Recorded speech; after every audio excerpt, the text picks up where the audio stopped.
সুপ্রিয় দর্শক শ্রোতা, আসসালামু আলাইকুম।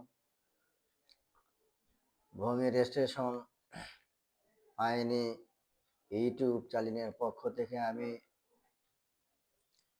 সবাইকে মোবারকবাদ, শুভেচ্ছা, অভিনন্দন রইল। আমার এই ইউটিউব চ্যানেলে অনেকদিন পর আপনাদের সামনে একটি ভিডিও করব একটি নতুন বিষয়ে। বিষয়টি হচ্ছে ওয়ারিশান সম্পত্তি, দানপত্র এবং হেবার ঘোষণা দলিল বা অন্যান্য দলিল রেজিস্ট্রেশন বা রেজিস্ট্রি করা যাবে কিনা এ বিষয়ে আপনাদের সামনে আজকে আমি হাজির হয়েছি। 2023 সালে ভূমি প্রতিরোধ আইনে গেজেট প্রকাশ হয়েছিল যে ওয়ারিশান সম্পত্তি কবলা দলিলের ক্ষেত্রে মিউটেশন বা নামজারি বাধ্যতামূলক করিয়াছিলেন। সেই সাথে ওয়ারিশান সম্পত্তি, দানপত্র, হেবা বা অন্যান্য ক্ষেত্রে ওয়ারিশান সম্পত্তি খারিজ বাধ্যতামূলক করিয়াছিলেন। এই বিষয়ে বাংলাদেশ সরকার আইন মন্ত্রণালয়ের আওতায় 1 জানুয়ারি 2026 তারিখে নতুন গেজেট প্রকাশ করে নতুন আইন করেছেন। এ বিষয়ে অনেকেই জানেন হয়তো বা অনেকেই জানেন না। এটি পরিষ্কার করার জন্য আমি আপনাদের সামনে উপস্থিত হয়েছি। বিষয়টি এমন যে বাংলাদেশ সরকার বিগত 1 জানুয়ারি 2026 তারিখে আইন মন্ত্রণালয়ের আওতায় নিবন্ধন অধিদপ্তরে একটি পরিপত্র বা একটি গেজেট প্রকাশ করেন। সেখানে বলা হয়েছে যে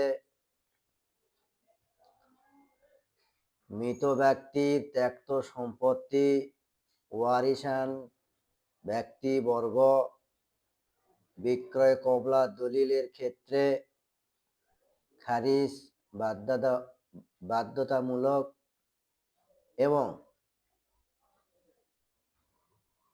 দানপত্র বা হেবা দলিলের ক্ষেত্রে এটাকে রহিত করে আছে।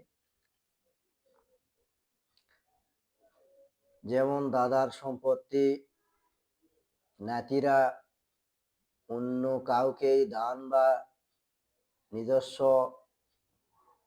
ওয়ারিশের মধ্যে দান করতে চান বা হেবা করতে চান, বা পিতার মৃত্যুর পর ওয়ারিশান সম্পত্তি যেমন ছেলে মেয়ে স্ত্রী হেবার ঘোষণা দলিল যদি করতে চান, তাহলে বাংলাদেশের এই গেজেটের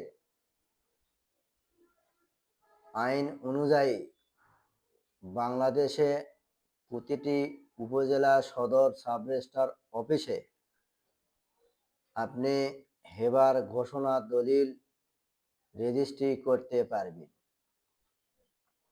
এবং দানপত্র দলিলের ক্ষেত্রে একই বিধানই রয়েছে। আপনি ওয়ারিশান সম্পত্তি যে কাউকে আপনি দান করতে পারেন, এতে খারিজের কোনো প্রয়োজন হইবে না।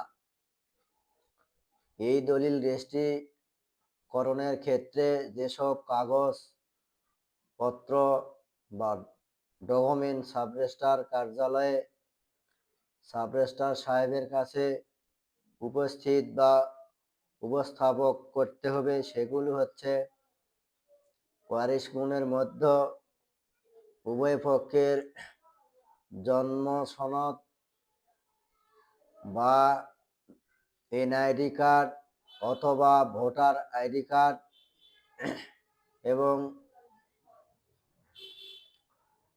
পাসপোর্ট দাতা এবং গ্রহীতার ক্ষেত্রে প্রত্যেকের জন্য 1 কপি পাসপোর্ট সাইজের রঙিন ছবি এবং ওয়ারিশান সম্পত্তিতে রেজিস্ট্রি করতে যেসব ডকুমেন্টস লাগবে সেসবের মধ্যে হচ্ছে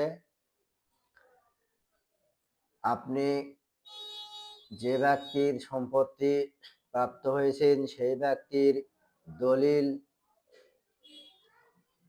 রেকর্ড,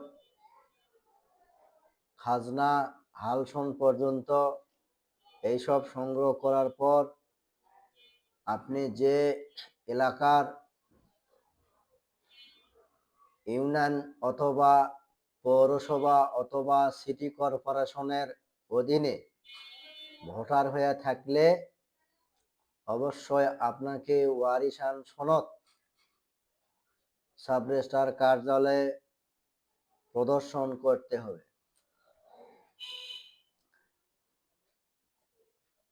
খাজনার ক্ষেত্রে অবশ্যই নগদ হালসন পর্যন্ত পরিশোধ দেখাতে হবে। এই খাজনা আপনি ওয়ারিশান সার্টিফিকেট দিয়ে অনলাইনের মাধ্যমে খাজনা যে কোনো পোর্টালের মাধ্যমে বাসায় বসে বা অনলাইনে মাধ্যমে এটি প্রদান করতে পারবে। এইসব কাগজ উপস্থাপনের পর সাব রেজিস্ট্রার কার্যালয়ে দলিলটি দাখিল করবেন। এই দুইটি দলিলের ক্ষেত্রে কোনো উৎসকর বা আয়কর প্রদান করতে হয় না।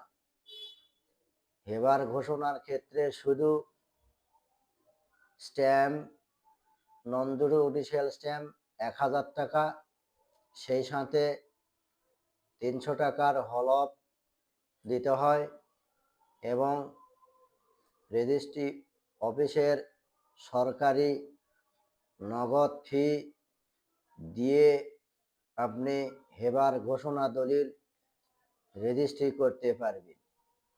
এবং দানপত্র দলিলের ক্ষেত্রে শুধুমাত্র উৎসকর বাদে যথারীতি সরকারি ফি অবশ্যই আপনাকে প্রদান করতে হবে। ইহা বাংলাদেশ ব্যাংক অথবা সোনালী ব্যাংকের চালানের মাধ্যমে প্রদান করে আপনি দলিল সাবমিট করবেন।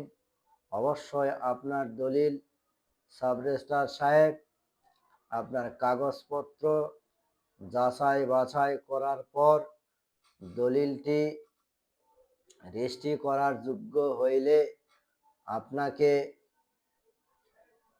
52 ক ধারা মোতাবেকে আপনাকে দলিল রেজিস্ট্রি করার অনুমোদন দিবে। সেই ধারাতে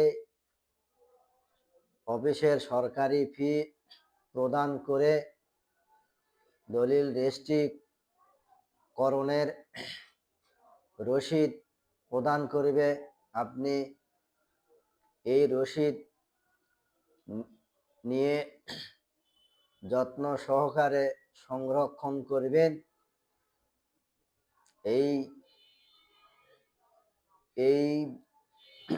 বাংলাদেশের গেজেট অনুযায়ী 1 জানুয়ারি থেকে দানপত্র, হেবার ঘোষণা বা অন্যান্য ক্ষেত্রে